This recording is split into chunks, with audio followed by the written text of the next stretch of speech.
السلام علیکم ورحمۃ اللہ وبرکاتہ۔ آج ہم بات کریں گے پیٹ کے بل لیٹنے سے متعلق کہ اللہ کے رسول صلی اللہ علیہ وسلم نے منع فرمایا ہے پیٹ کے بل لیٹنے سے، اور اس سے ہمیں دوسری بات یہ پتہ چلتی ہے کہ کوئی زمین پر لیٹا ہو تو ہم اسے پیر سے آہستہ سے ہلا کے اٹھا سکتے ہیں، یہ ایک سنت طریقہ ہوگا۔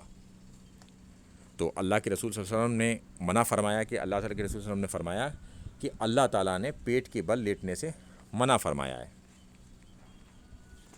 تو اس کے سلسلے میں آپ آگے والی حدیث کی طرف چلتے ہیں ہم، اور اللہ کے رسول صلی اللہ علیہ وسلم نے ساتھ میں یہ فرمایا اس حدیث میں کہ یہ تو جہنمیوں کا سا طریقہ ہے، یعنی کہ جہنم ہی پیٹ کے بل لیٹیں گے، تو لہٰذا ہمیں اس بات سے بچنا چاہیے پیٹ کے بل ہم نہ لیٹیں، کیونکہ یہ طریقہ جہنمیوں کا طریقہ ہے، اور اللہ تعالیٰ نے جس بات کے لیے منع فرمایا ہے تو لہٰذا ہم اس کام کو نہ کریں، اس سے بچیں۔ تو جو لوگ سوتے ہیں وہ ذرا سا اس بات کا خیال رکھیں کہ اب وہ پیٹ کے بل نہ لیٹا کریں۔ السلام علیکم ورحمۃ اللہ وبرکاتہ۔